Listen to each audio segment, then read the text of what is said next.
Member assembly بیج بہارا Kashmir doctor Bashir Ahmad very نے اننت ناگ ضلع میں ایک اہم پل کا باقاعدہ طور پر افتتاح کیا، جس دوران انہوں نے پل کا تفصیلی معائنہ بھی کیا۔ افتتاحی تقریب کے دوران انہوں نے رابطے کو بڑھانے اور مقامی لوگوں کے لیے ہموار نقل و حمل کی سہولت فراہم کرنے میں پل کی اہمیت پر زور دیا۔ ڈاکٹر ویری نے کہا ہے کہ بیج بہارا، پہلگام اور شانگز علاقوں کے لوگوں کو اس پل سے فائدہ ہوگا۔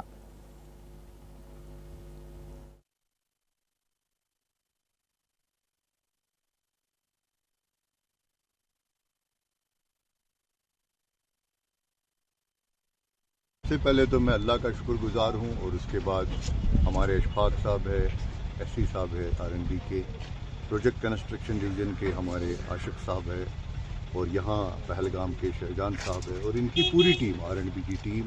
ان کے چیف انجینئر اعجاز صاحب جن سے میں نے بات کی، ان سب کو میں نے گزارش کی، حالانکہ کوئی پروویژن نہیں تھا، ان کے پاس پیسے اویلیبل نہیں تھے، تو پھر بھی انہوں نے، میں نے کہا کہ یار میں ایز MLA آپ کو پہلی گزارش کر رہا ہوں، یہ ہمارے 3 علاقوں کا مسئلہ ہے، یہاں شانگس ہے، پہلگام ہے اور بیج بہارا ہے، 3 علاقوں کے لوگ یہی راستہ استعمال کرتے ہیں اور اسی راستے سے آتے جاتے ہیں، بہت بڑا لوگوں کا ایک بڑی تعداد ہے جو اس برج کو استعمال کرتے ہیں، تو انہوں نے اس گزارش پہ عمل کر کے پتہ نہیں کہاں سے ادھر سے پیسے اکٹھے کر کے تو اس برج کو ہنگامی حالات میں اس کے لیے لاجسٹکس اور مین اینڈ مٹیریل بھیجا، تو میں ان کا بھی شکر گزار ہوں، اور اللہ کے فضل کرم سے ہم نے آج اس کو ٹریفک کے لیے کھول دیا، لیکن ساتھ ہی یہ گزارش ہے کہ 18 ٹن کے اوپر جو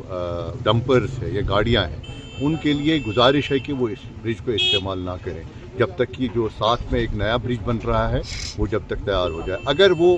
ابھی تو اس برج کو بننے میں قریب 1 سال سے زیادہ وقفہ لگے گا، اگر یہ اس برج کو استعمال کریں گے 18 ٹن سے اوپر والے جو ڈمپرز ہیں تو یہ برج کی کوئی گارنٹی نہیں ہے، یہ 2-3 مہینوں میں پھر سے خراب ہو جائے گا، اور آگے آنے والا ہمارا سیزن پانی کا سیزن ہوگا تو لوگوں کے لیے مشکلات ہوگی، تو اس لیے آپ کے مادھیم سے بھی میں گزارش کرتا ہوں کہ یہ صرف چھوٹی گاڑیوں کے لیے